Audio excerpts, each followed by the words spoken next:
남중국해에 있는 작은 암초가 미중 관계의 암초로 등장하며 국제사회의 주목을 받고 있다. 남중국해에서 필리핀의 배타적 경제 수역 내에 자리를 잡고 있는 작은 섬 휘선 암초의 얘기다. 이곳에는 중국 선박 약 220척이 정박해 필리핀이 극도의 경계심을 노출하고 있다.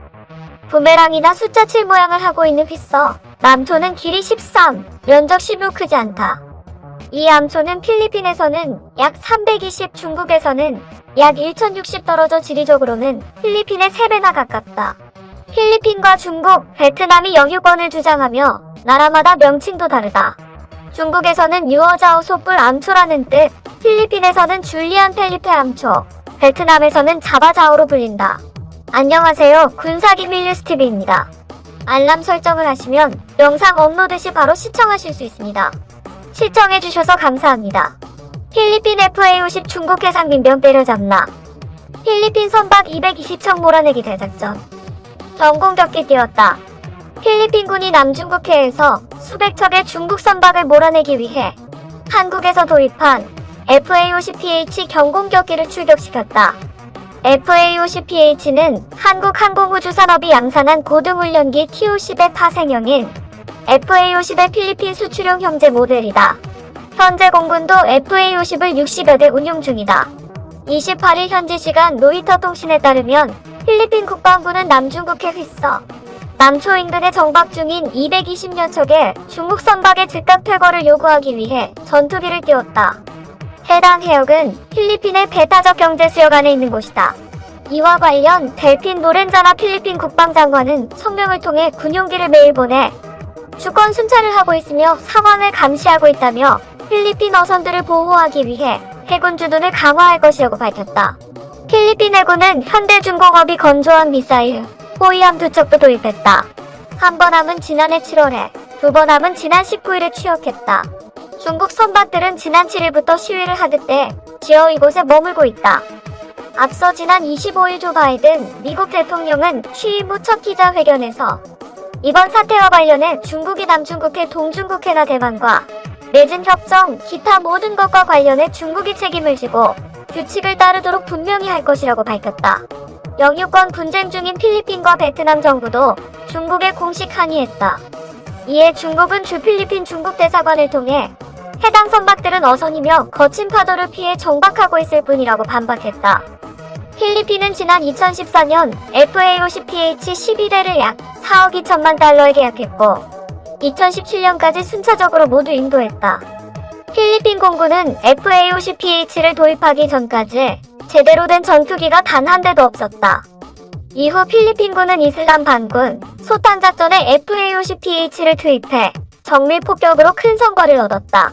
당초 경공격기 도입에 부정적이던 로드리고 두테르테 필리핀 대통령은 이런 소식을 듣고 한국이 만든 FA-50PH가 폭탄을 퍼부어 테러리스트들을 소탕하길 바란다며 만족감을 나타내기도 했다. 이는 필리핀 정부가 FA-50PH 12대 추가 도입을 검토 중인 배경이기도 하다.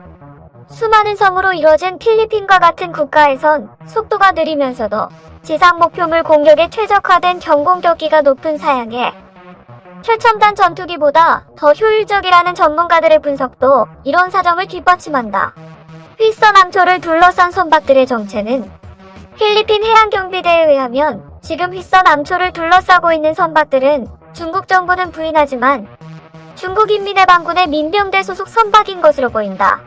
선체의 형태는 약간 다르지만 미국 방부의 해상정보국이 보유한 정보에 의하면 지난 2016년부터 해상 민병대를 위해 건조한 84척의 대형 철제 선박들과 매우 흡사한 것으로 보여진다.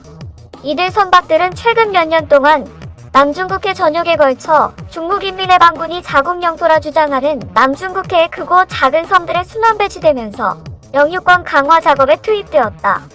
이들의 주목적이 그러하다 보니 말로는 민간어선이라 하면서도 전혀 어로 작업을 하지 않고 있으며 이들 선박들이 때 지어다니면서 상대국의 함정이나 선박들을 위협하고 있는 것으로 확인된다.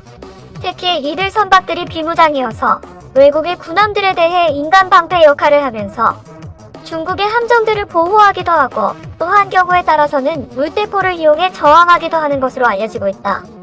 그래서 중국은 이들 선박을 민간어선이라 칭하면서 남중국해 섬의 탈취나 보호에 적극적으로 활용하고 있는 것이다. 은근슬쩍 남중국해의 또 다른 섬을 탈취하려는 중국의 시도에 대해 아마도 미국을 비롯한 우방국들도 가만히 있지 않을 것이며, 특히 그동안 중국의 우호적이었던 필리핀과 베트남 국가들이 미국의 지원하에 중국 라인으로 돌아서면서 이들 국가들의 강력한 반발에 직면하게 될 가능성이 아주 높다. 특히 미국과 중국 간의 충돌 상황에서 중국이 불법 점유 중인 남중국해 섬들까지도 탈환하려는 미국의 의도의 정면으로 대결하려는 중국의 남중국해 섬 점유 확대는 상당한 어려움을 겪게 될 것으로 보인다. 특히 중국이 그런 시도를 하다가 무력 충돌이라도 벌어진다면 중국은 이로 인한 모든 후과를 책임져야 할 수도 있을 것이다. 이런 관점에서 이번 휘선 암초에 대한 중국의 차후, 행동에 지대한 관심이 쏠리고 있다. 과거 필리핀 두테르테 대통령은 국회 연설에서 자국 영토를 포기할 수 있다는 충격적인 발언을 했습니다. 심지어 그 지역은 중국과 영토 분쟁 중이던 남중국해의 섬과 그 해역이었죠. 필리핀은 지난 2016년 국제재판에서 해당 지역에 대한 영유권을 인정받았지만 불과 5년도 안 돼 지금과 같은 상황에 내몰리게 됐습니다. 전문가들은 필리핀이 정말로 해당 지역에 영유권을 중국에 넘기게 될 경우 우리나라 역시 큰 피해를 볼 것이라 우려하고 있습니다. 필리핀의 바다가 왜 우리에게까지 영향을 미치는 거냐고요? 군사기밀 뉴스TV의 영상을 통해 그 이유를 확인해보세요. 중국이 영해를 차지하는 상황을 기꺼이 받아들일 것입니다. 우리가 뭘 할 수 있겠습니까? 필리핀 대통령 두테르테는 중국에 항복 선언을 했습니다. 힘없는 목소리로 연단의 성근은 더 이상 중국에 맞설 수 없다며 영토 분쟁을 벌이던 일부 섬과 바다가 중국의 일부임을 인정하겠다는 식의 발언을 이어나갔습니다. 우리가 뭘 할 수 있겠습니까? 중국과 전쟁을 해야 하지만 감당할 수 없습니다. 중국이 영해를 차지하는 상황을 기꺼이 받아들일 것입니다. 이날 두테르테 대통령이 언급한 지역은 최근까지 필리핀과 중국이 영토 분쟁 중이던 스프레틀리 군도와 스카버로 암초. 두 지역 모두 중국군이 강제로 점령한 뒤 군사기지를 건설 중인 지역이었죠. 과거 필리핀 정부는 이 같은 중국의 횡포를 비난하고 국제재판까지 벌여 해당 지역에 대한 영유권을 인정받았지만 불과 5년 만에 자국 대통령이 국회 연설 자리에서 이 지역을 지킬 힘이 없다며 고백하는 상황이 돼버렸습니다. 현재 필리핀이 이토록 수세에 몰린 까닭은 코로나 때문입니다. 코로나19로 2,000명 가까이 사망한 상황에서 중국의 도움이 절실하다는 거죠.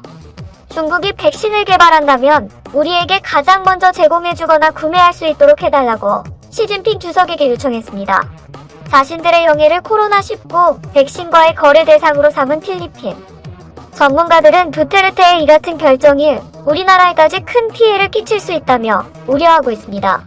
이 지역은 우리나라가 원료를 수입하거나 물건을 수출할 때 반드시 지나쳐야만 하는 곳이기 때문입니다. 이 지역을 거치지 않고 빙 돌아가면 그만큼 운송 비용이 늘어나기 때문에 우리나라 수출 물량의 30%, 수입 에너지의 경우 무려 90%가 이 지역을 거쳐가고 있죠. 중국이 남중국해에서 주도권을 갖는다는 것은 사실 한국과 일본의 에너지 수송의 목줄을 중국이 쥐게 되는 거고요. 현재와 같이 안보와 경제가 서로 분리되지 않는 상황에서 한국과 일본은 대단히 불안해질 수밖에 없습니다. 따라서 이 지역에서 중국의 힘이 강하면 강해질수록 우리로선 중국과의 협상이나 경쟁에서 불리한 위치에 처할 수밖에 없습니다. 군사적 충돌이 미중 간에 있게 될 때 우리가 미국의 편에 섰을 때는 거기 남중국해를 봉쇄할 가능성도 있는 거죠. 그렇게 되면 우리로서는 대단히 곤욕스러운 상황에 처하게 됩니다. 또한 중국과 패권 경쟁을 벌이는 미국의 입장에서도 이 바다에 대한 통제권을 잃어버릴 경우 우리나라나 일본 등 동맹국에 대한 영향력이 약화되고 나아가 아시아 대륙 전체에 대한 패권을 놓칠 수 있기 때문에 이번 필리핀의 주장에 촉각을 곤두세우고 있죠. 여기가 만약 중국의 영향력에 들어가야 되게 되면 미국의 태평양 방어선이 무너지는 겁니다. 대만이나 일본, 한국, 호주 이 모두가 중국의 영향권 안에 군사적 영향권 안에 들어가는 게 된다는 거죠. 두테르테의 연설 며칠 후 중국은 이 지역에서 고강도 군사 훈련을 실시했음을 공개하며 자신들의 영향력을 과시하고 나섰습니다. 작고 좁은 바다를 둘러싼 긴장감이 그 어느 때보다 높아지고 있습니다. 본 영상은 유튜브 채널 군사기밀 뉴스TV에서 제작하였으며 도움이 되셨다면 좋아요와 구독하기를 눌러주세요. 시청해주셔서 감사합니다. 알람 설정을 하시면 영상 업로드 시 바로 시청하실 수 있습니다.